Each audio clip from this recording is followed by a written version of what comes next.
Bien, otra vez en Punta La M nos ocupamos de los créditos UVA, los famosos créditos UVA. Hemos hecho notas en numerosas oportunidades, escuchando a los deudores UVA pedir justicia porque, claro, el índice de variación tomado dista mucho del acordado en primera instancia, en un primer momento. Entonces la persona que toma un préstamo, que tomó un préstamo hoy, a pesar de cumplir con su deuda mensualmente, termina debiendo mucho más que la deuda contraída. Y hoy es noticia justamente que el Juzgado Federal de Río Cuarto dictó una medida cautelar en favor de un señor y se ordenó al Banco Francés y Banco Galicia abstenerse de cobrarle en concepto de cuotas de los créditos UVA un monto mayor de la suma fijada en la medida cautelar y que la misma solo puede actualizarse mediante el índice CBS. Enrique Novo es el abogado de esta persona, no damos el nombre a conocer, pero que figura como un caso, bueno, un ejemplo, un caso testigo, un caso que puede sentar precedentes de evolucionar, de avanzar. ¿Es así, doctor Novo? Buen día, Paula lo saluda. ¿Cómo le va?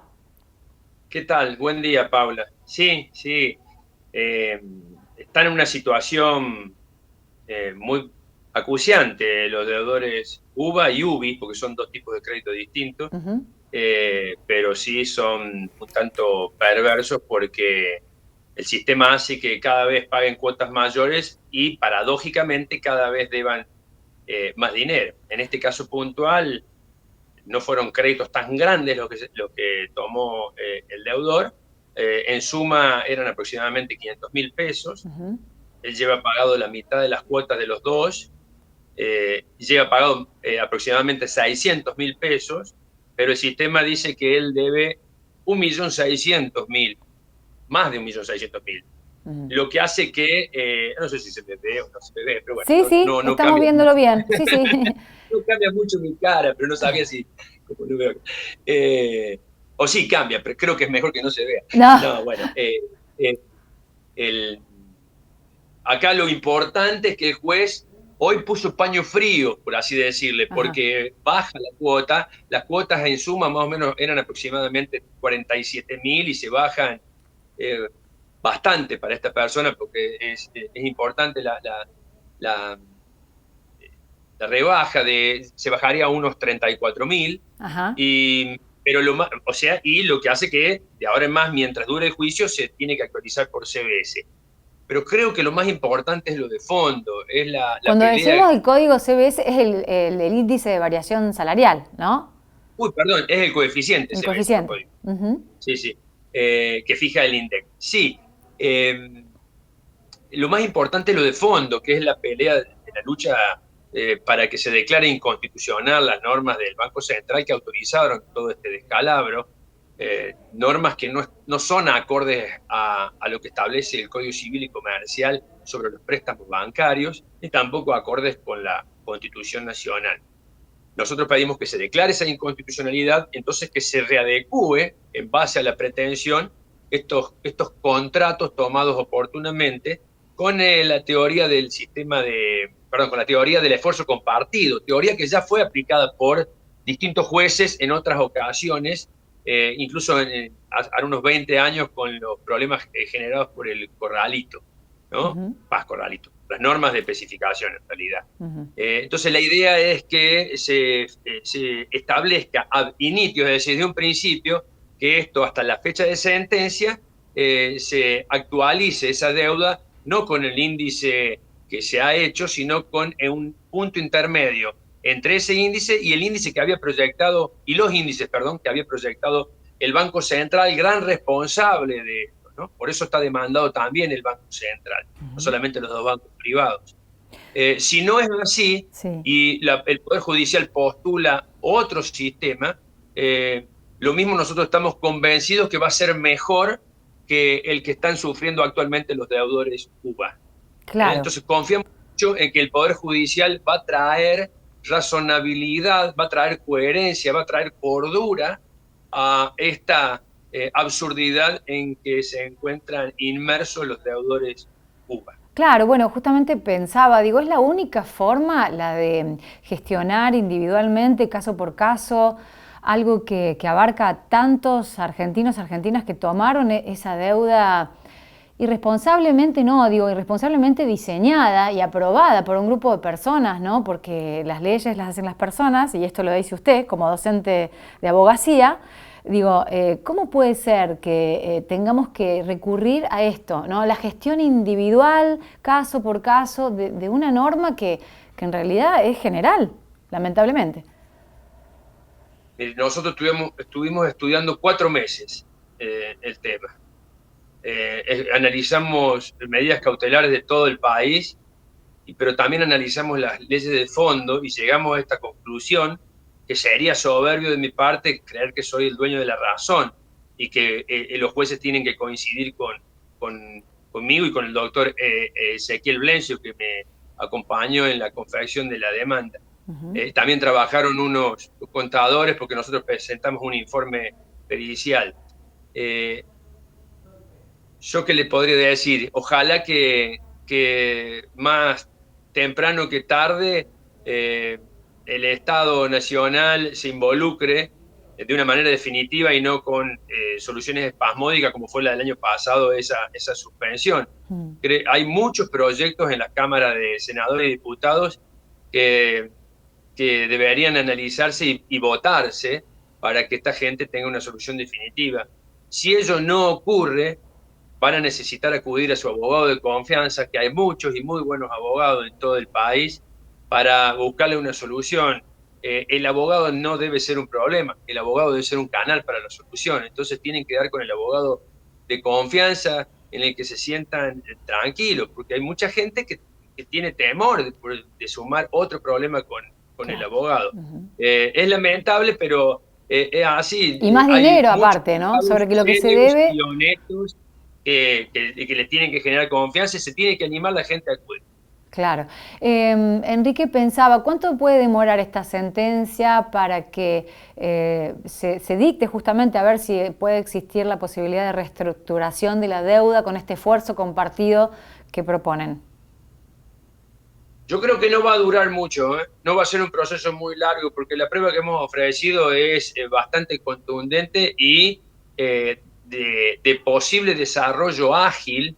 Entonces nosotros creemos que abril, mayo tendremos que tener una sentencia y bueno, después se verá si hay apelación a esa sentencia que decide la Cámara. La Cámara Federal, por lo menos la Cámara Federal de Córdoba, actúa bastante rápidamente también, como lo hace el juzgado de primera instancia.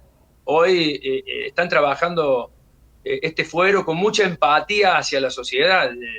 Realmente debo reconocer que no siempre dicta las sentencias que uno quiere, porque sería también, reitero, un abogado soberbio de creer que los jueces tienen que coincidir siempre, pero sí que estudian mucho, analizan mucho, tienen empatía con la situación, buscan soluciones acordes con la Constitución. Entonces, ojalá que siga así el Poder Judicial Federal en primera y segunda instancia. Y bueno, si tiene que llegar a la Corte, también confío en que la Corte va a traer una solución llena de cordura ante tanta adversidad para un problema que no solo es patrimonial de los deudores, sino también emocional. Emocional y psicológico, pensaba Enrique, porque sacar un monto, por más mínimo que sea, ¿no? Que no es mínimo, 500.000 pesos para nadie, pero digo, hay montos superiores que se han sacado por los créditos UBA, y terminar debiendo 3 veces más, aún pagando las obligaciones, ¿no?, contraídas, digo, es acuciante y es encima a largo plazo, porque los tiempos, a ver, de la justicia, por más que es cierto, se están haciendo todas las actuaciones de rigor y está bueno que así sea, pero digo, esto puede llevar tiempo, ¿no? Mientras tanto hay que seguir pagando y la persona tiene otro tipo de repercusiones a nivel emocional y psicológico, sin duda. Y no hablamos de uno, hablamos de un montón. Por eso fue muy importante la decisión tomada por el juzgado ayer de la medida cautelar. Sí. La medida cautelar oxigena, no es una solución definitiva, pero oxigena al deudor, lo acomoda y le da certeza, le da claridad.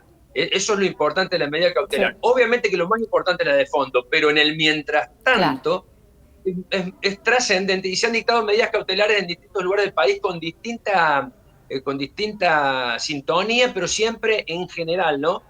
protegiendo al deudor, al deudor juzgados UBA. provinciales como juzgados federales. Uh-huh. Aclaro que acá estamos en la justicia federal porque además de demandar a los bancos privados, demandamos al Banco Central porque lo consideramos responsable de todo esto. Bien, finalmente Enrique, como docente universitario y bueno, como, ciudadano argentino y entendido en la materia de leyes, quería preguntar abiertamente por lo ocurrido ayer en la Corte Suprema de Justicia con la designación de uno de sus integrantes y la polémica que se armó en torno a cómo fue la designación, más allá de quienes defienden al presidente de la Corte Suprema de Justicia, las propuestas de Lorenzetti, quién iba a quedar en su lugar y no, y finalmente quién ocupa el lugar del designado recientemente.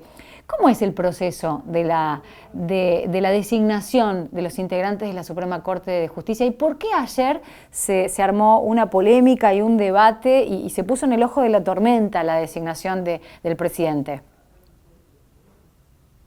Bueno, en primer lugar, creo que lo más importante para los argentinos es que tenemos una buena corte. Uh-huh. Tenemos una buena corte. Las cortes perfectas no existen, pero tenemos una buena corte en comparación con la que hemos tenido, por lo menos desde que llegamos a recuperar la democracia. La cuestión es que, bueno, otra cosa también importante, el presidente actual designado es una buena persona. Además de ser un excelente profesor de Derecho Constitucional reconocido en todo el país, uh-huh. Por lo menos yo no soy cercano a él, ¿no? Pero sí soy cercano de personas cercanas a él que han estado mucho tiempo cercanos a él y todos te dicen que realmente es una buena persona y se alegraron mucho el día que llegó a la Corte, más allá que también había en su momento otros candidatos importantes como fue el doctor Cecín, postulado por Cristina Fernández, pero también reconocido por el mismo Mauricio Macri, de que hubiera sido también un muy buen juez de la Corte. Es decir, las dos patas de la grieta opinaron eso sobre el juez cordobés. Pero el doctor Rosati es reconocido por la gente que que ha estado cerca todos estos años. Por eso les digo, está bueno saber que es un profesor, que conoce el derecho, que tiene empatía, y que la gente que lo ha conocido estos años habla bien de él. Eso está bueno.